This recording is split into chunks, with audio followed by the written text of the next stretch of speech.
So this is going to be an oil change for a 2007 BMW 328. This is an XI, but this is a six-cylinder version.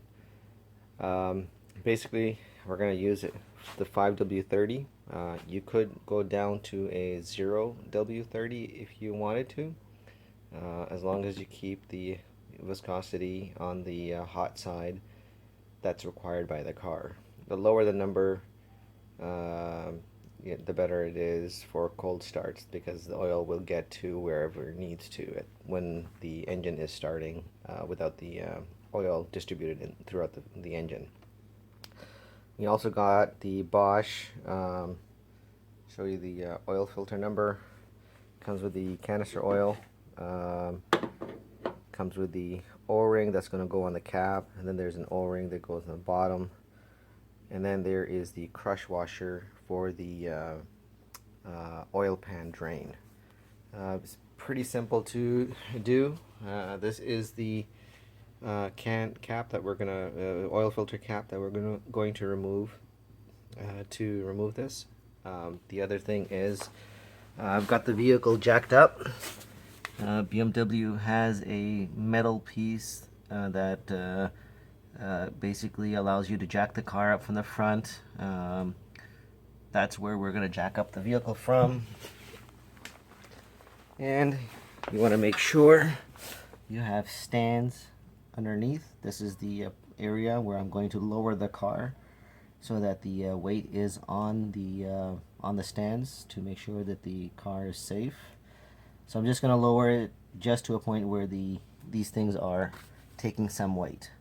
And then most importantly, you want to make sure you have the wheels choked. That's basically it.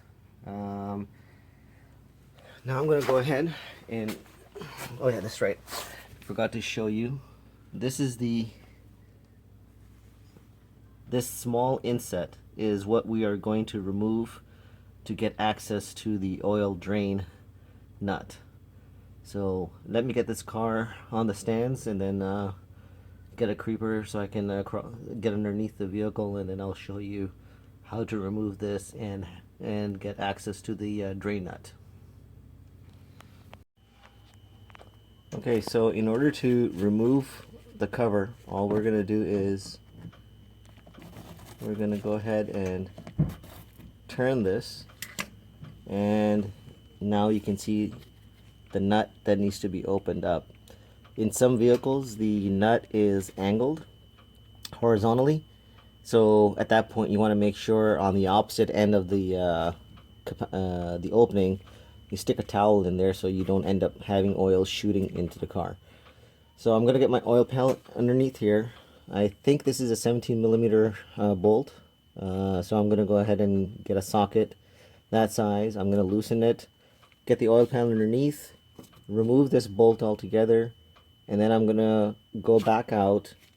I'm going to pull the stands from the car, and then I'm going to lower the vehicle so that the oil can drain out completely. While the oil is draining, we're going to go ahead and remove this. I had to use one of these tools. Basically, it was really tight. You put this on like this, and then you turn. One other thing that I've done is that I've gone ahead and put some towel paper around here. I've got the old box close by so that I can stick the oil filter into it immediately. I also have some extra towel paper that I have just in case I have some oil dripping. So it looks like it's still very tight. I'm going to go ahead and make sure it's done in the direction so you can actually open it.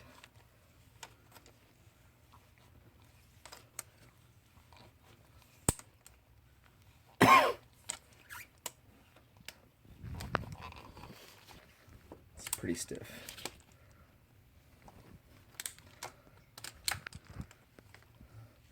I think what you want to do is you want to make sure you use one of these that has a rubber gasket all the way around so it grips it properly. You don't want to grab those other caliper style that grab like this, the oil filter, to turn, because they're going to end up leaving a mark and destroy the cap maybe. So you want something that grips the whole thing. So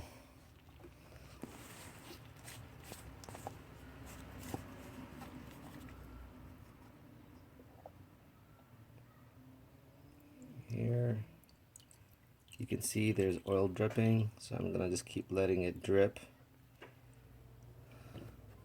You can also see that there is oil inside the cavity, so I'm going to actually use I have an old syringe that I'm going to use, but you could use paper towel or whatever to suck up that oil that's there extra. So one thing, I'm going to quickly turn this around. So I guess this is what we're going to open up, and that's why we have an extra small O-ring. So let me get this thing taken apart, and I'll show you what it looks like at that point. So basically, I'm going to show you, you just use a flathead screwdriver and you pry these washers off. The other one was down here, so I've already got it started. You want to make sure this is the groove in which the new one will sit in. The other thing is the oil filter was just basically pulled off, and then that's basically it. So all we need to now do is make sure that the two oil filters are the same height, which they are. This one has a lip on both sides, so it doesn't matter which side is down. This one is pretty much flat, so I guess this is the stock BMW style. We're just going to go with the Bosch replacement. So there was extra oil inside. I dumped it into there, into the canister area, so I'm going to go ahead and remove that oil once I get this thing all cleaned up. But basically you want to make sure the new O-ring falls in the gasket. The gasket O-ring falls in the groove in which it's supposed to be in, and get the new one installed up here, and then we'll stick this new filter back in here, and I'll make sure I'll show you how I'm going to go ahead and install this. Okay, so what I've gone ahead is, and I have replaced this gasket. I've also replaced this gasket here. I've put a little coat of fresh oil on there. It helps makes the seal. This is the new oil filter that we're just going to go ahead and slide on top. As you can see, I've gone ahead and cleaned up the housing here. So we're going to go ahead and just put it in this fashion. This is supposed to be hand tightened. You want to make sure, if you can see, this needs to go all the way down, so I'm going to have to use a tool to get this thing turned in. So basically I end up going to take this tool and then go ahead and make sure that the seal is made.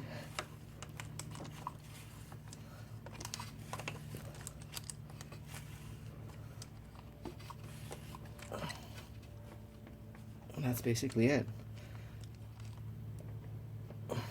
So now that this is done, we're going to go ahead and put the the nut on from underneath for the drain pan. I have installed the new crush washer. This is a little stouter, thicker, but not as wide. I guess the old one must have crushed in order to make up that gap, so I'm pretty sure this is going to flatten itself out as well when we install it. So I'm going to go ahead and install this drain nut back and clean up the area before I close the plastic cover. So now we've replaced the oil filter. I've also gone ahead and tightened reinstalled the drain plug bolt. Now we're going to go ahead and put some oil here. This takes 6.5 to 7 quarts, so it's basically 7 quarts. But I've got a 5-quart container. So I'm going to go ahead and put 6 quarts of oil in here. Then I'm going to start the vehicle while it's lifted up, so that I can make sure the system can be pressurized and that there is no oil leaking. So I'm going to leave my oil pan underneath the car. So the car is still jacked up. So once everything checks out fine, I will then lower the car so that I can then make sure that the final amount of oil that I put in is the correct amount. So the purposes of me right now adding 6 quarts is so that I can get the car started and tested to make sure that there are no leaks. It's always the best thing to do. It's the insurance that nothing got installed incorrectly or the wrong parts got installed. So we're gonna go ahead and do this, and I'll be back to show you how to then add the final amount of oil. So with the car started, we've made sure that the engine has warmed up. I let it run for 5 to 10 minutes here. Got the engine warmed up. Now what I'm going to do is check the oil level. So what we're going to do is you hit the up. We use the tab. The tab buttons up here. You keep pushing this up till you come to your oil. You press the BC button in, and as you can see right there, it says I'm a little over the min. So from min to max is 1 quart. Oh, so we do this again.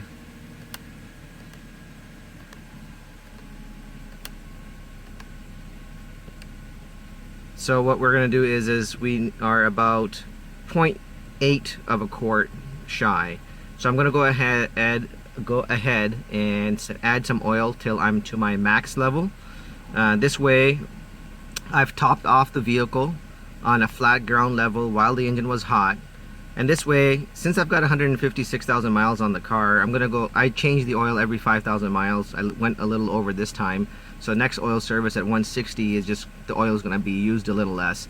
This will guarantee that as I'm driving the vehicle, let's say at 1,000 miles, I'll check to see where I'm at with the oil level at 2,000 miles and 3,000 miles. This way, this will give me an indicator as how much oil I'm losing. This car does have some oil leaks, so I'm obviously burning some oil possibly, and then at the same time I'm also losing some oil because of the oil leak. So this will give me a pretty good indicator as how much oil is lost, let's say at every oil change interval. So it kind of gives you the health of your vehicle as well. So that's basically it. So once I've topped this off, we're going to go ahead and reset the oil change service. So I'll show that to you in a few minutes once I've topped off the vehicle. On the E90 model here, in order to reset the oil change interval warning or light, we're going to stick the key in, press the button start, and then we're going to wait till all that stuff stops. We're going to hold the reset button, and you get the triangle, keep holding till you get the oil. So you can go up and down to reset other stuff. We're going to hit the BC button on here, and now the reset option. So what we're going to do is we're going to hold the BC button down until it is reset. As you can see, it's thinking. We're still holding the BC button, and now it tells me that the oil is good for 17,000 miles. And then it's also going to measure, I guess, the quality of the oil. So it'll let us know if 17,000 miles is a good number or not, or 720/21. So you should keep track of when all this stuff happens. So basically we're good to go now. That's basically it on the oil changes. I hope that this video has helped you figure out how to change your oil on your car. And if you like the video, give it a thumbs up, subscribe, ask questions. I'll do my best to answer them. Thank you for watching.